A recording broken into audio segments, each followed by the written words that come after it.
Bonjour, ça fait longtemps qu'on s'est pas retrouvés. Vous êtes à peu près au moins 70 que j'ai nouvellement formé cette année. Fait que je me suis dit que je ferais un petit update d'outils intéressants en zoothérapie. J'ai plusieurs sections, je vais essayer de tout détailler ça dans le descriptif. Donc, en zoo-lecture, parce que vous avez sûrement vu le segment avec Mariana Mazza, on m'a beaucoup demandé. Si vous faites partie de la communauté de pratique, les livres dont je vais vous parler là ne sont pas encore sur le drive. Je vais aller les mettre, ce ne sera pas long. Ceux qui ne savent pas, j'ai une communauté de pratique qui est rassemblement de professionnels de tous les milieux de l'éducation, de la santé. On se rejoint 2 heures par mois pendant toute l'année pour échanger des idées, pour réfléchir sur des vignettes cliniques. On est une bonne quarantaine, donc si vous voulez joindre la communauté, vous êtes les bienvenus. C'est très, très riche. Les outils sont nombreux chaque mois. Bref, on essaie de créer des répertoires pour les jeux, les outils et les livres, parce qu'on sait, on aime ça, la littérature jeunesse. Il y a ce petit livre-là qui s'appelle de la petite taupe qui voulait savoir qui lui avait fait sur la tête. Donc, les histoires de caca, ça marche toujours. Donc, c'est une très petite histoire, je vous montre à l'intérieur, parce qu'on aime ça savoir c'est quoi à peu près le niveau, là, c'est comme ça. Donc, c'est assez facile, c'est vraiment très drôle. Vous le savez, ma game de caca est assez pas mal. Donc, on peut mixer ça, bien sûr, avec Don't Step on It, avec le jeu de On plonge, la toilette qui flush. Ça devient très drôle. Ces deux livres-là, donc livre 1 et livre 2, un est à la suite de l'autre, celui-ci et celui-là. Donc, à la recherche de l'aurore boréale, suivi de Olave le troll. Ces deux livres-là, j'ai eu le grand bonheur, le grand privilège de me les faire offrir quand j'étais en Norvège avec Melissa Snohart. C'est très, très beau. Je vais vous le dire, là. Ça parle des Samis. Les Samis, c'est les premiers peuples en Norvège. Les illustrations, c'est des petites bulles comme ça. Donc, ça se fait très bien en équipe. Tu sais, quand on anime une espèce de 12, mettons, là, chaque jeune peut lire une bulle. Et ce que j'aime beaucoup, c'est qu'au départ, ici, ça te dit de quoi ce livre-là parle. Donc, le premier, à la recherche de l'aurore boréale, aborde les retrouvailles, l'amitié, le voyage, la cuisine locale, la toilette du soir, les rêves, la culture des Samis, donc les premiers peuples, la nature et l'environnement. Très, très beau. Dans ce livre, vous suivez Julie et Olaf dans une aventure hivernale sur l'express côtier de Tromsø jusqu'au Cap Nord. Geneva, un jeune garçon Sami, sera ton guide et l'expédition se poursuivra sur un traîneau à Rennes jusqu'à la Vida, le plateau Finnmark, à la chasse d'aurore boréale disparue. C'est très, très beau. Et donc, on retrouve Olaf dans sa deuxième aventure, vient nous rejoindre à la recherche des trolls, aide la petite Julie et ses amis à retrouver leur peluche. Peluche pour les Français, toutou pour les Québécois. Et donc, au début, ce que ça aborde, le plaisir de voyager, se faire de nouveaux amis, l'importance du toutou dans la vie, les adultes et leur vie trépidante, les attentes déçues, les problèmes résolus par les enfants, la séparation et l'absence, demander pardon, larmes de tristesse et de joie, et faire plaisir aux autres. On aime ça quand ça nous dit qu'est-ce que ça vient travailler. Le truc là-dedans, c'est que là, vous savez déjà les objectifs que ça va venir travailler en plus de faire de la lecture. Donc, vous pouvez prendre ces thèmes-là puis les extrapoler. Souvent, je dis en zoolecture, tu sais, on fait 3 histoires. La première, je la lis. Les 2 autres, c'est les enfants qui participent. Mais en fait, là, avec ces 2 livres-là, en fait, un livre pourrait devenir le 45 minutes au complet si on extrapole les thématiques. Celui-là est ben trop beau. Tu veux un bisou? Donc, grande distribution de bisous. Ça, ce serait chouette comme histoire de fin, mettons.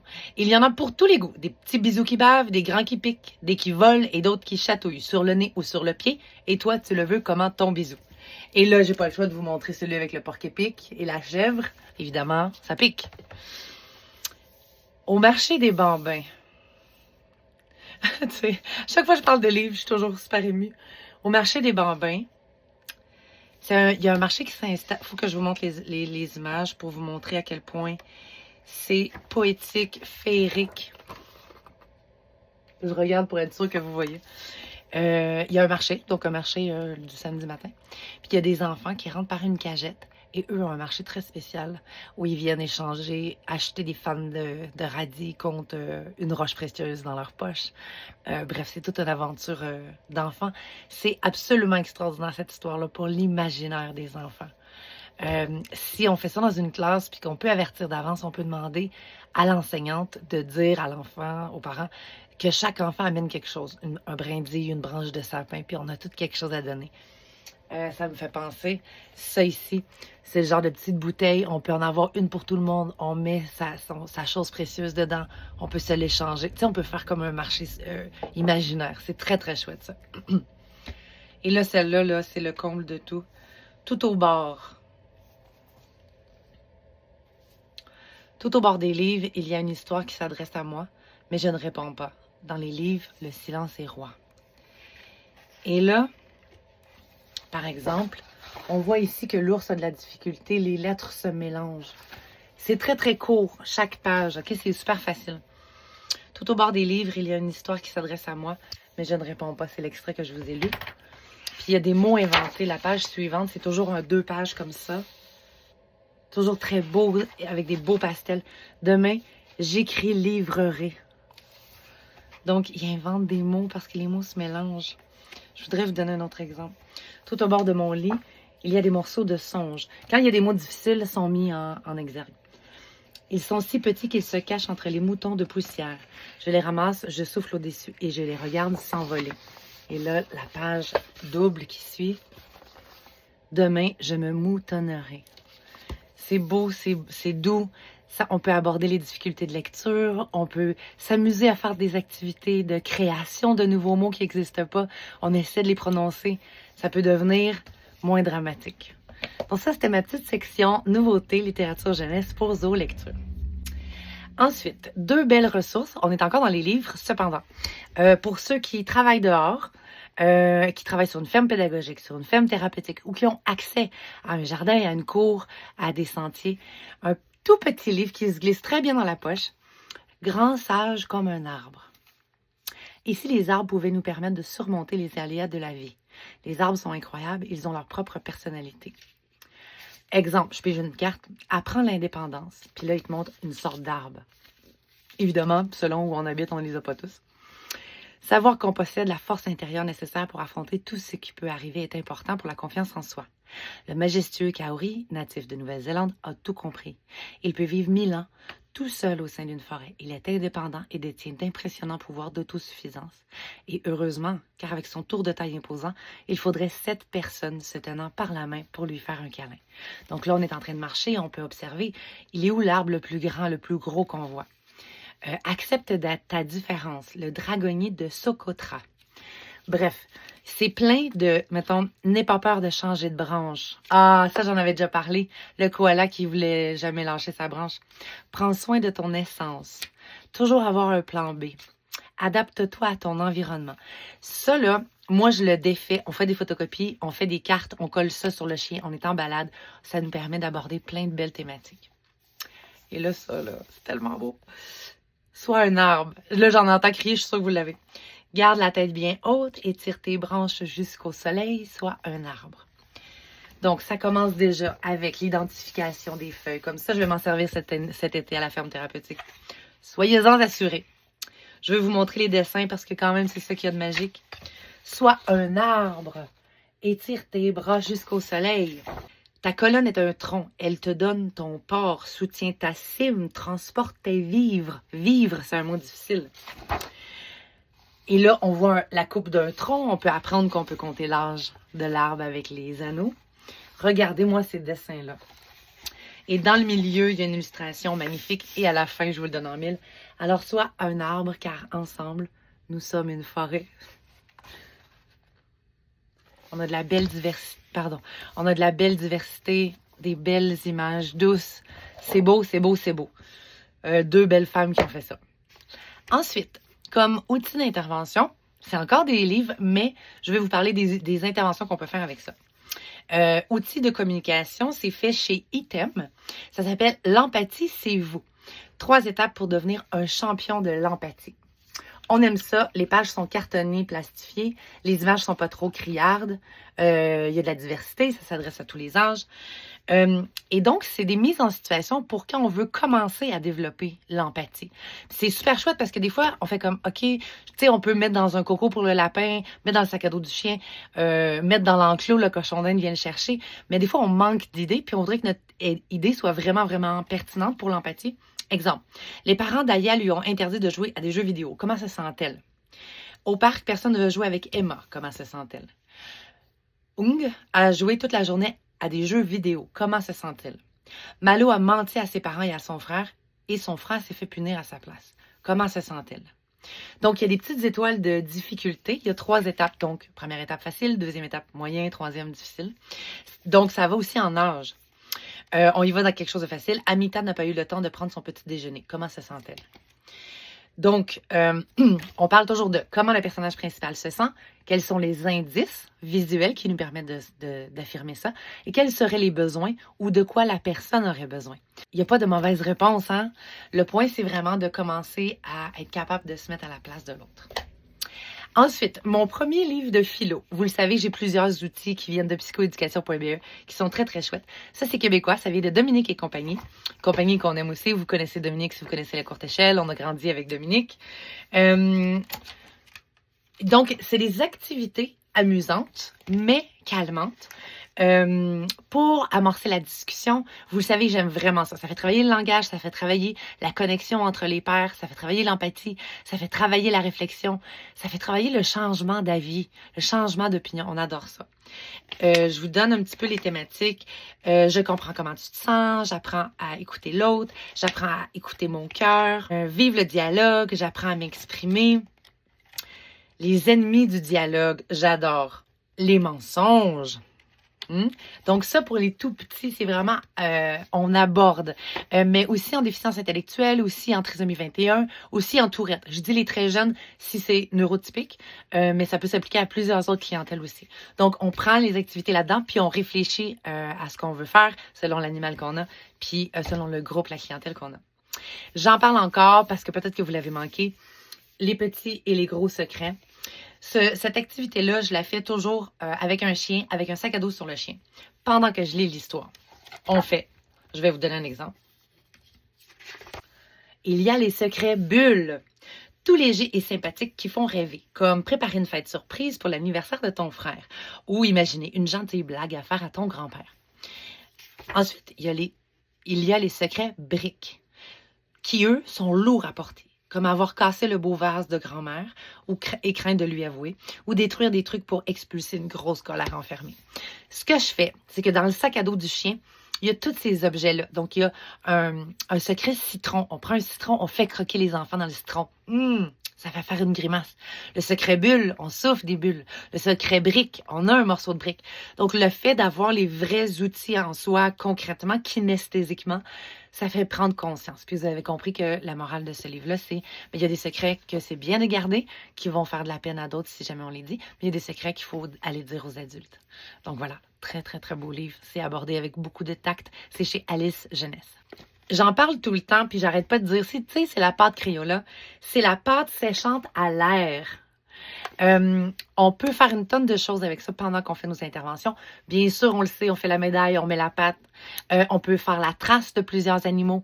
On peut écrire un mot, quelque chose, une fierté de la journée. On peut faire juste un petit cœur pour se faire rappeler l'activité, puis l'enfant repart avec ça. Le point, c'est que c'est comme de la pâte à modeler, de la Play-Doh, mais à l'air, ça sèche, puis ça devient dur.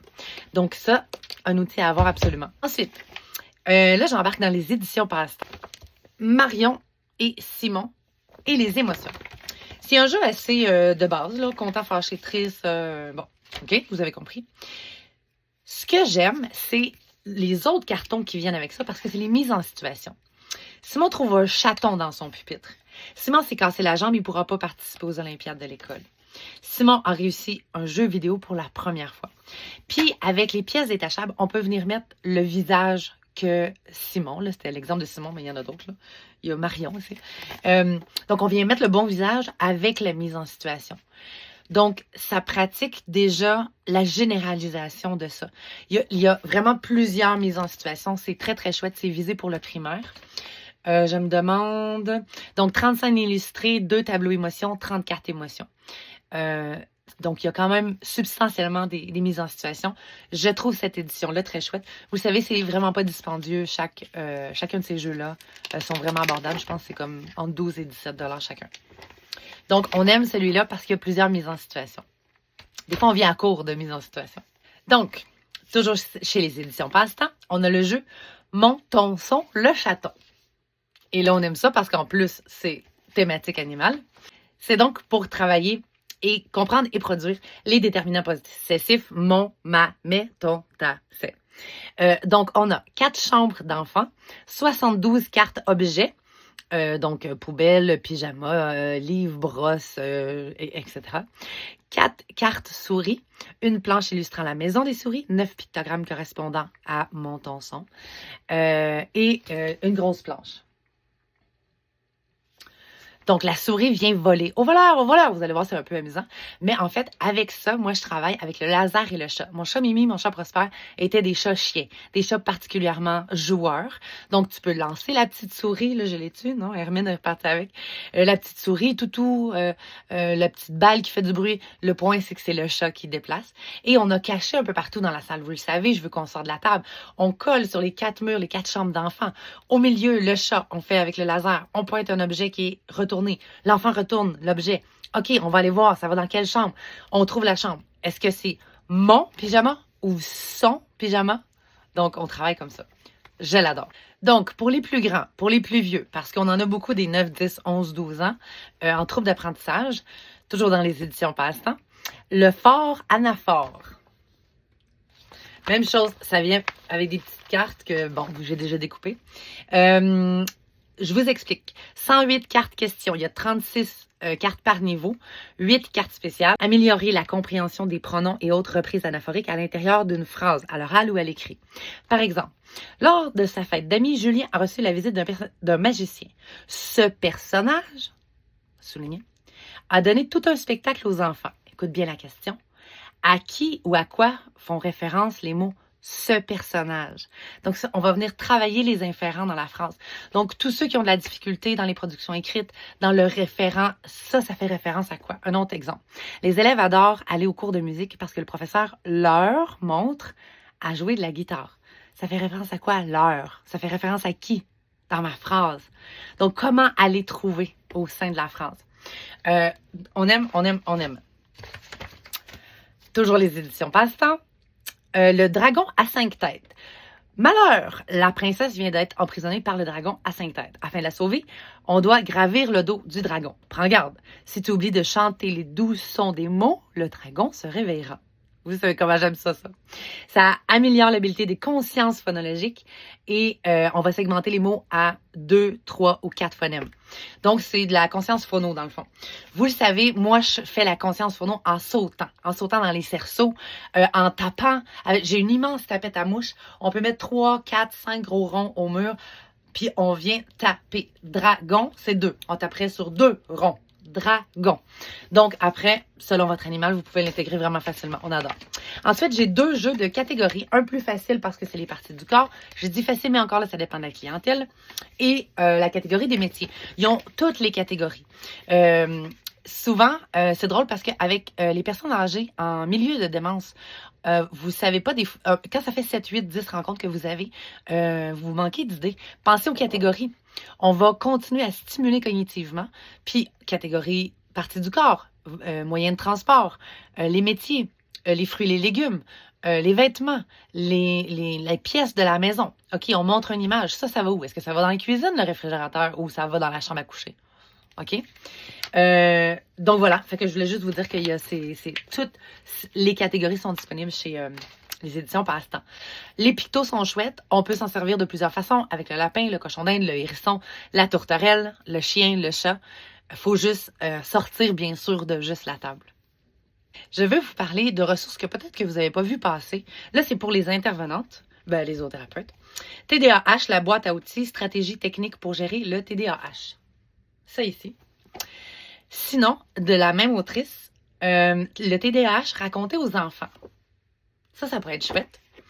Et faite par une autre, mais une docteure, Mon cerveau a encore besoin de lunettes, donc c'est la suite. Le TDAH chez les adolescents et les adultes. Guide pratique pour mieux vivre avec le trouble du déficit de l'attention avec ou sans hyperactivité. On l'aime. Elle est spécialiste du TDAH depuis 20 ans.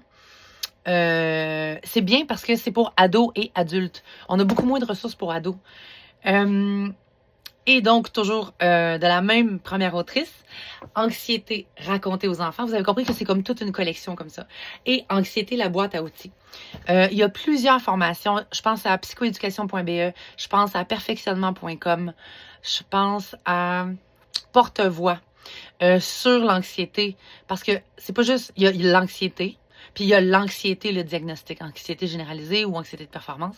Donc, allez chercher des outils. Je voulais vous présenter cette collection-là. Pour les intervenants, je capote. Quand j'ai été faire mon cours de LSQ, qui est la langue signée du Québec, pour donc les gens qui sont sourds et muets, c'est pas le même signage en anglais, en Ontario ou en Europe, OK? Je vais juste dire, LSQ, c'est celui du Québec. Il y a l'Institut Raymond Dewar, donc où j'ai été formée, qui ont sorti ça avec une audiologiste et une ergothérapeute. C'est disponible en ligne. Ensemble, apprenons à chasser le bruit et à pêcher les bonnes stratégies. Reconnaissez-vous ces enfants? Ils ressemblent peut-être à un enfant que vous connaissez.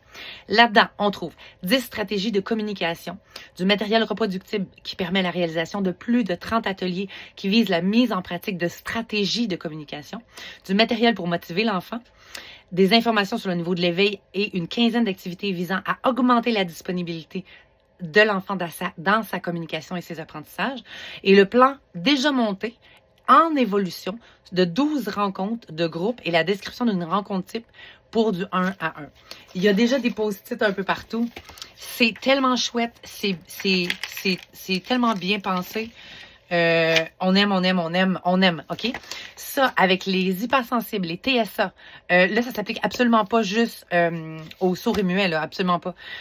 Ceux qui ont, bien sûr, un handicap auditif, tous ceux pour qui la communication, c'est difficile, les hypersensibles, hyperacousie, TSA, je l'ai dit, déficience intellectuelle, ça s'applique à plein de clientèles. On aime ça, c'est substantiel, des activités déjà montées. Toujours dans le même thème. Brin d'amis, je ne sais pas si vous connaissez ça, ça a été fait par le Centre de psychoéducation du Québec. Vous pouvez le commander en ligne. Programme de développement des habiletés sociales et habiletés d'autocontrôle chez les enfants de 0 à 5 ans. Nos préscolaires, ce n'est que des activités déjà montées. Je vous donne les grands thèmes.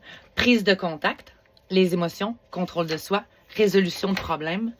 Donc, on explore ça au travers près d'une centaine de pages et les activités sont déjà montées. Par exemple, durée, âge, matériel requis, quand. Par exemple, là, celui que j'ai, c'est au moment de l'histoire. Déroulement, pack. Adaptation pour les plus grands, pack. On aime. Voilà. Ensuite, vous savez comment je les aime, eux autres. Trousse de soutien auprès des enfants 0 à 11 ans. C'est fait par le Centre intégré universitaire de santé et des services sociaux du Centre-Sud de l'île de Montréal. C'est eux qui ont fait d'ailleurs la trousse Moi comme parent. C'est eux aussi qui ont fait un cahier d'accompagnement pour quand l'enfant est placé par le juge, mais aussi quand l'enfant reçoit des visites supervisées. Eux, ils ont du matériel tellement pertinent. Il y a cette trousse-là. Pratique intégrant la notion de trauma. Là, je vais essayer de vous montrer ça vient avec quoi sans que ça tombe. C'est vraiment une trousse d'accompagnement, un guide pratique, de la théorie à la pratique. Ces enfants auront pour la plupart une lourde hypothèque à transporter. Faisons en sorte que les meilleures pratiques les aident à payer une facture dont ils ne sont pas responsables. Donc, la notion de base, le cadre théorique, évaluation, intervention, rassembler l'information, débusquer les déclencheurs, consigner, partager, l'intervention face à la résilience. C'est beau, c'est intelligent, c'est pratique, c'est nécessaire. Et vous connaissez bien sûr Dany Beaulieu, ça c'est en surprise que je parle encore de technique d'impact. Dany Beaulieu, qui est docteur en psychologie, qui a créé la technique d'impact et qui a créé academyimpact.ca, je crois, où il y a d'ailleurs des formations en ligne disponibles en tout temps de l'année que vous pouvez prendre. Prenez-les. Je les ai toutes faites, sont extraordinaires. Petit fascicule disponible sans doute sur psychoéducation.be pour les Européens, les Français, les Belges. Sinon, sur son site à elle. Mais vous allez en vouloir d'autres de ces livres-là. Mais là, je vais parler 100 trucs pour améliorer vos relations avec les ados. Parce qu'on n'en a pas beaucoup de trucs, comme je le disais, pour les ados. Voilà. Donc, il y a c'est vraiment pratico-pratique. Comment on peut aussi nous supporter le parent qui est débordé ou qui comprend plus son ado. Donc voilà, ça fait le tour pour aujourd'hui. Ça faisait longtemps que je vous avais pas fait un petit vidéo comme ça. Ça me fait toujours immensément plaisir. On se retrouve sur mes réseaux, la communauté de pratique, sur mes posts de blog ou sur mon podcast, sur Spotify, La Révolution Zoothérapeutique. À bientôt!